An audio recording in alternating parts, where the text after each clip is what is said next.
reporting and utilizing M&A findings for decision-making,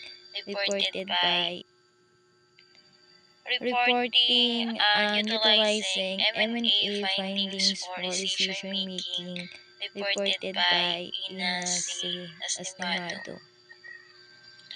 Reporting and utilizing M&A finding for decision-making, monitoring, evaluation. M&A are critical processes used in various fields including public health, education, and social programs to assess the effectiveness and impacts of projects and policies. So, M&A provides systematic data, collection and analysis from decision makers about performance and outcomes. So, this chapter will explore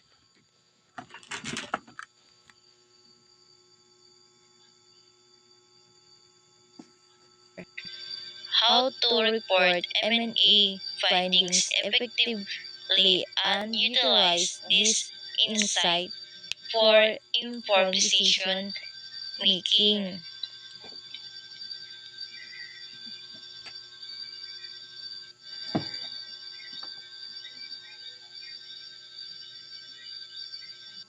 So, the importance of reporting M&A findings. Purpose of reporting M&A findings serves several essential functions. So first, transparency. It promotes accountability by providing stakeholders with clear and accessible information about program performance. Second, informed decision making. Effective reporting allows decision makers to understand challenges, and areas needing improvement, facilitating data-driven decisions. Third, learning and improvement.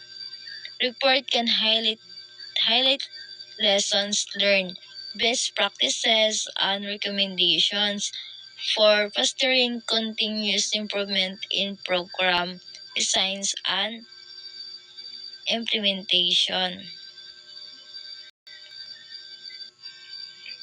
So, key components of M&A reports. M&A reports typically include the following components. First, executive summary, a brief overview of the report's key findings and recommendations. So, findings, detailed presentation of data collected, often segmented by target indicators. So, recommendation, actionable suggestion based on the findings to enhance programs outcomes.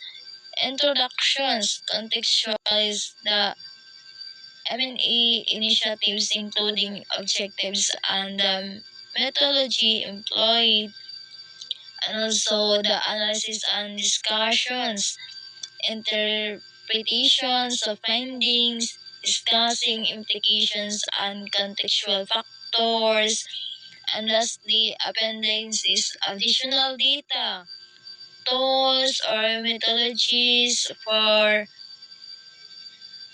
references.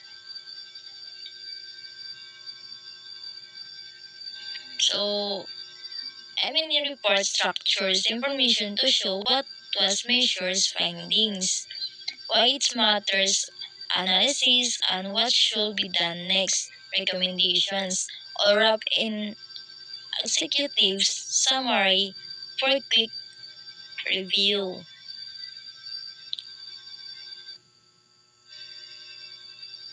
So, best practices in reporting M&A findings, clarity, and accessibility.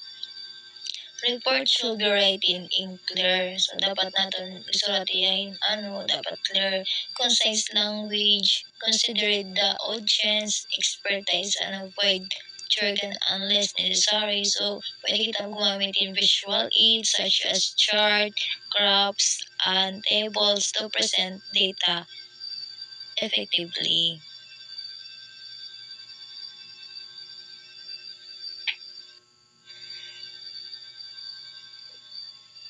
So tailoring reports to different stakeholders. Different stakeholders may require varying levels of data and types of information. For instance, so policymakers, they need high-level summaries that give actionable recommendations, focus on concise strategy, and help them make decisions or policies. Program staff, they require details, data, and analysis that can be used to implement improvement, provide operational information, metrics, and specific guidance for program executions. Donors, they look for evidence and impact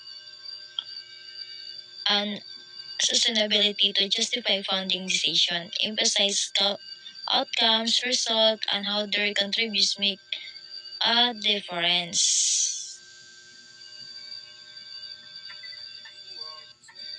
Timeliness of report to inform timely decision making. Report must be delivered promptly following the completion of M&A activities. Establishing a reporting schedule help ensure the stakeholder receive information when it most relevant.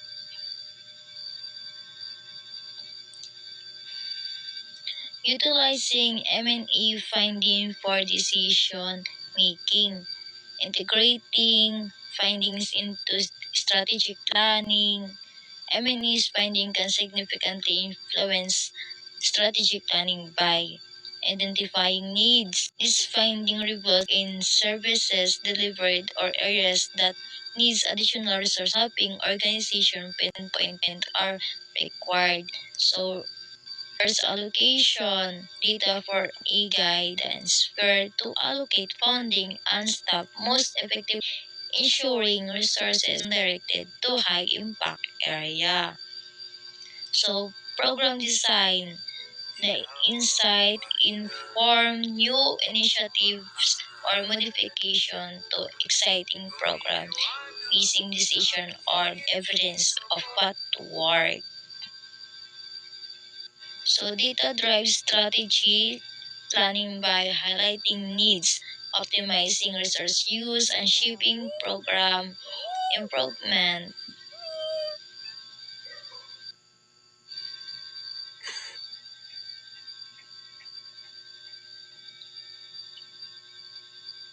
Engaging stakeholders in the decision making, involving stakeholders in discussions about M&A findings enhances the relevance and acceptance of decisions made.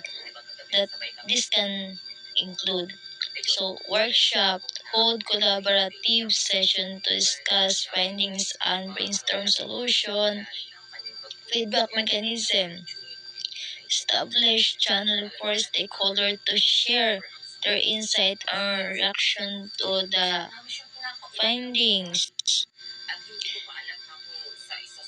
Help improves the relevance and acceptance of audit decision by making stakeholders active participants rather than passive perceptions.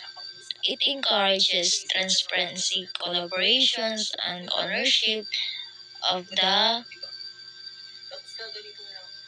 outcomes. So, monitoring implementation of recommendation after discussion are made based on M&A learnings. It is crucial to monitor the implementations of recommendations.